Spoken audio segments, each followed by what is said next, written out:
আসসালামু আলাইকুম, কেমন আছেন সবাই? আলহামদুলিল্লাহ আমি মোটামুটি ভালোই আছি। তো মাঝখানে একটু অসুস্থ ছিলাম, যার কারণে ঠিকমতো ভিডিও আপলোড দিতে পারি নাই। তো এর জন্য অনেক সরি। তো এই তো আমার ভাইয়ের বউ হচ্ছে যাওয়ার আগ দিয়ে ওর ভিডিওগুলো দেওয়া হয় নাই, যার কারণে হচ্ছে যে ভাবলাম যে আপনাদের সাথে শেয়ার করি। তো যাওয়ার আগে হচ্ছে যে শাড়ি কিনেছিল ওর জন্য কয়েকটা, তো আমি আর ফাতিহা আর হচ্ছে ও গিয়েছিলাম শপিংয়ে। তো দেন আমরা ওইখানে মোটামুটি শপিং শেষ করে দেন আমরা বাসায় গেছি। তো মুহূর্তগুলা সুন্দরই কাটছে, বাট হচ্ছে যে মনে একটা কষ্টও ছিল চলে যাবে, কারণ আমার তেমন একটা কেউ নাই, আমি ধরতে গেলে একাই। আমার দুইটা ভাই বাইরে থাকে, ও চলে যাচ্ছে বাইরে, সো আমাদের ওরকম কেউ নাই। তো ফাতিহাও খুব মন খারাপও, ও মামির সাথে টাইম পাস করতেছিল। দেন আমরা শপিং হাফ করে দেন আমাদের ক্ষুধা লেগে গেছে, তো ভাবলাম যে কিছু খেয়ে নেই, তারপরে হচ্ছে আবার বেরোবো।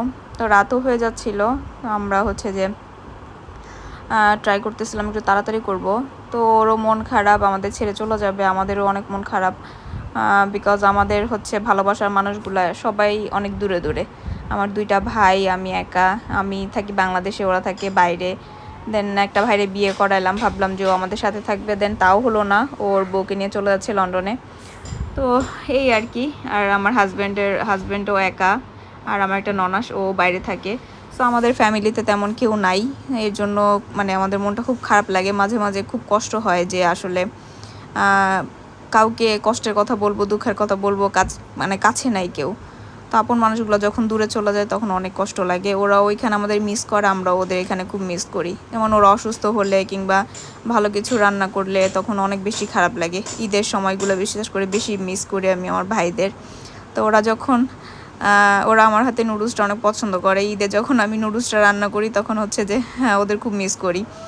আর এই যে ও যখন চলে যাচ্ছে, ওর ফ্লাইট ছিল রাতেবেলা, এই যে চলে যাচ্ছে, যাওয়ার আগে খুব ইমোশনাল, আমার তো একদম পুরো বুকে ব্যথা করতেছিল। যেহেতু আমার আমার কোনো বোন নাই, আমি হচ্ছে যে ওদের ঘিরেই আমার সব কিছু, তো আমার বেশি কষ্ট লাগতেছিল। ইদানিং জানি না, কান্না করলে আমার খুব বেশি খারাপ লাগে, আমি নিঃশ্বাস নিতে পারি না, মনে হয় যে স্ট্রোক করে ফেলবো। তো আমি নিজেকে মানে কন্ট্রোল করতেছিলাম, বাট তাও পারতেছিলাম না। এই যে তখন হচ্ছে ওর আব্বু ছিল, তো ও যাওয়ার কিছুদিন পরেই হচ্ছে ওর আব্বু মারা যায়। তো ওরও বেসিক্যালি অনেক কষ্ট। এই ভিডিওটা মানে ও দেখবে কিনা জানি না, ভিডিওটার মধ্যে সবাইকে রেখে গেছিলো, বাট এসে লাস্ট মোমেন্টে এসে দেখে যে ওর বাবা নাই। এই যে ওর বাবা ডাকতেছিল এয়ারপোর্টে, সবাই ওকে গেছিলো বিদায় দিতে, আমি যদিও যাইনি। আমার অনেক কষ্ট লাগতেছিল, সবাই কান্না করতেছিল যে সবাই একে একে চলে যাচ্ছে। তো ফাতিহা অনেক বেশি কষ্ট পাচ্ছিল, যেহেতু ওর মামি ওকে বেশি ভালোবাসে, ওর মামি অনেকে মানে ওর সবচেয়ে বেশি ভালোবাসে, তো ও কান্না করতেছিল। তো ফার্স্টে বুঝে নাই যে ও আসলে চলে যাচ্ছে, দেন ওর কাছে কষ্ট লাগবে। পরে যখন ও চলে গেছে দেখতেছে যে মামি নাই, তারপরে ও কান্নাকাটি করতেছিল আর বেশি ইমোশনাল হয়ে যাচ্ছিল যে মামি কই, মামি কই। তো এই দিন শেষে আমরা মা মেয়ে একাই। তারপরে দোয়া করবেন, এভাবেই থাকতে হবে, যে যার লাইফ নিয়ে লাইফ সেটেল করার জন্য যার যেখানে যাওয়া প্রয়োজন সেখানেই যাবে। দিন শেষে আমরা একাই। তো তারপরে হচ্ছে আমরা নিজেদের একটু চিল করতেছিলাম, ওকে বলতেছিলাম আম্মু তুমি কালার করো, মেকআপ করো, যা মন চায় করো, বাট কান্নাকাটি করো না, মন খারাপ করো না, মামি গেছে আবার আসবে, তো ওকে বুঝাচ্ছিলাম।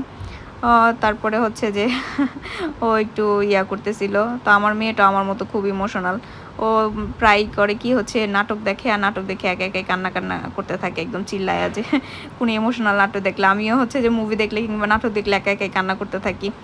তো আমাদের লাইফটা এরকমই, সবাই দোয়া করবেন আমাদের জন্য। আর হচ্ছে যে এই তো, তারপর হচ্ছে যে একদিক দিয়ে ভালো যে আমার আব্বু আম্মু কাছে থাকে, আর আব্বু আম্মু থাকে দেখেই অনেকটা রিলিফ পাই, যে না হলে তারাও যদি বাইরে চলে যায় তখন হচ্ছে যে আমার একদম খারাপ দশা হয়ে যাবে। তো ফাতিহাকে বললাম আম্মু তুমি একটু অ্যাপেল খাও, ও সারাদিন কিছু খায় নাই, আমাদের একটা টেনশন ছিল যে কখন পৌঁছাবে কখন যাবে। তো আলহামদুলিল্লাহ ও যখন ঠিকমতো পৌঁছাইছে, দেন আমি ফাতিহাকে বললাম যে মামনি তোমার মামি ঠিকমতো পৌঁছাইছে, তুমি এখন কিছু খাও। তো হচ্ছে যে ওর মামির জন্য খুব ইমোশন, কারণ ওর মামি ওকে খুব বেশি ভালোবাসে আর অনেক বেশি আদর করতো, এই আর কি। তো তারপরে হচ্ছে যে আমার খালা, খালা না সরি মামি, মামার ওয়াইফ, যে উনি হচ্ছে আমাদের জন্য পিঠা আর হাঁসের মাংস পাঠাইছিল, ওটা বসে বসে খাচ্ছিলাম। দেন আমাদের বাসাটা পুরা খালি হয়ে গেছে, আমরা একা মা মেয়ে আব্বুর বাসায়। ও কি বিদায়ের পর আমি আর বাসায় যাই নাই, শ্বশুরবাড়িতে যাই নাই, আব্বুর বাসায় ছিলাম।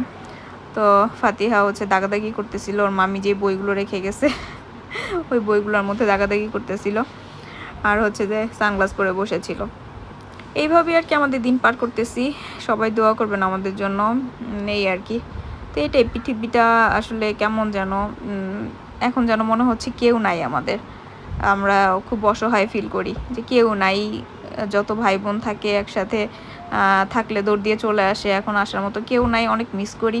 তো আমি একটু দুধ একদম ঘন হয়ে গেছিলো, আমি ওটাতে চা বানাইছি, যদিও চাটা অনেক মজা হয়েছে, বাট ওই দুধের থেকে কেন যেন তেল আসে আমি জানি না। এই এই জিনিসটা আমার কাছে খুব বেশি বিরক্ত লাগে, দুধের মধ্যে তেল, হয়তো বা ঘি হওয়ার জন্য বেশি মানে জাল হয়ে গেছে, গ্রামের দুধ তো তাই। তো এটা খাইলাম, এটা খাওয়ার পর আমার প্রেশার পুরো হাই হয়ে গেছে, এত শর্ট ছিল আর ক্রিমি দুধ ছিল। তো হচ্ছে আমার প্রেশার পুরো হাই হয়ে গেছে। এখন যেহেতু বয়স হচ্ছে সব কিছু অ্যাডজাস্টও হয় না শরীরে।